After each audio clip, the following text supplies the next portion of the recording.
தற்போது கிடைத்த அண்மை செய்தியின்படி அரசு ஊழியர்களுக்கு ஆதரவாக திட்டமிட்டபடி நாளை வேலைநிறுத்தத்தில் ஈடுபடப் போவதாக தலைமை செயலக அலுவலர்கள் சங்கம் அறிவித்துள்ளது.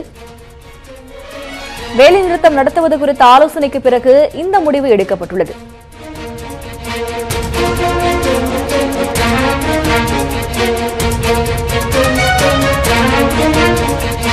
கடந்த சில நாட்களாக ஜாக்டோ ஜியோ அமைப்பினர் தொடர்ந்து போராட்டத்தில் ஈடுபட்டு வருகின்றனர். அதனைத் தொடர்ந்து அவர்களுக்கு இன்று காலை 9 மணி வரை காலக்கெடு நிர்ணயிக்கப்பட்டிருந்தது.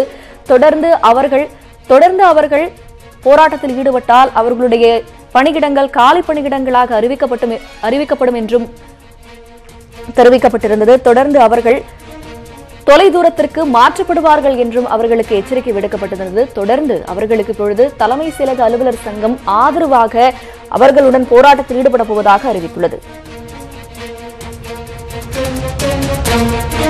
இதுகுறித்த கூடுதல் விவரங்களை வழங்குவதற்காக தமிழரசு இணைப்பில் இருக்கிறார். தமிழரசு, இதுகுறித்த மேலதிக தகவல்களை பதிவு செய்யுங்கள். ஷமீனா, அதாவது ஜாக்டோ ஜியோ அமைப்பினர் கடந்த 22ஆம் தேதி முதல் காலவரையற்ற வேலைநிறுத்த போராட்டத்தில் ஈடுபட்டு வருகின்றனர். பழைய ஓய்வூதிய திட்டத்தை அமல்படுத்த வேண்டும், மத்திய அரசு ஊழியர்களுக்கு இணையான ஊதியத்தை வழங்க வேண்டும் உள்ளிட்ட பல்வேறு கோரிக்கைகளை வலியுறுத்தி இந்த போராட்டமானது நடைபெற்று வருகிறது.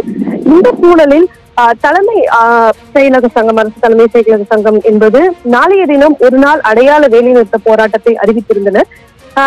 இந்த சூழலில் இன்று காலை ஜாக்டோ ஜியோ போராட்டத்தில் பங்கெடுப்பதற்காக 7, அதாவது தலைமைச் செயலகத்தில் பணியாற்றக்கூடிய 7 அரசு ஊழியர்கள் சஸ்பெண்ட் செய்யப்பட்டனர். மேலும் அரசு தொடர்ச்சியாக இந்த போராட்டத்தில் பங்கேற்க கூடாது என பல்வேறு எச்சரிக்கைகளை விடுத்து வந்தது. இந்த சூழலில் நாளை நடைபெற இருந்த இந்த போராட்டம், நாளை அறிவித்திருந்த போராட்டம் என்பது திட்டமிட்டபடி நடக்குமா நடக்காதா என்பது குறித்தான ஒரு ஆலோசனை கூட்டம் என்பது நடைபெற்று வந்தது. தமிழ்நாடு தலைமைச் செயலக சங்க அலுவலகத்தில் இந்த செயற்குழு உறுப்பினர்கள் பங்கேற்ற ஆலோசனை கூட்டம் என்பது நடைபெற்று வந்தது. இந்த ஆலோசனை கூட்டத்தில் பல்வேறு கருத்துக்கள் முன்வைக்கப்பட்டன. அதாவது ஒரு தரப்பினர் இந்த போராட்டத்தை கைவிட்டு விடலாம் என்ற கருத்துக்களை முன்வைத்தனர்.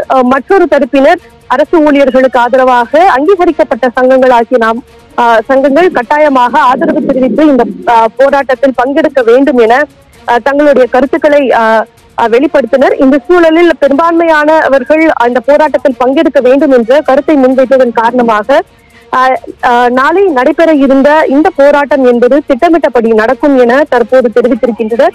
இதன் காரணமாக நாளைய தினம் தலைமை செயலகத்தில் நடைபெற இருக்கக்கூடிய அரசு பணிகள் என்பது பாதிக்கப்படக்கூடிய ஒரு சூழல் என்பது ஏற்பட்டிருக்கிறது. சமீனா, உங்களுடைய விவரங்களுக்கு நன்றி தமிழரசி.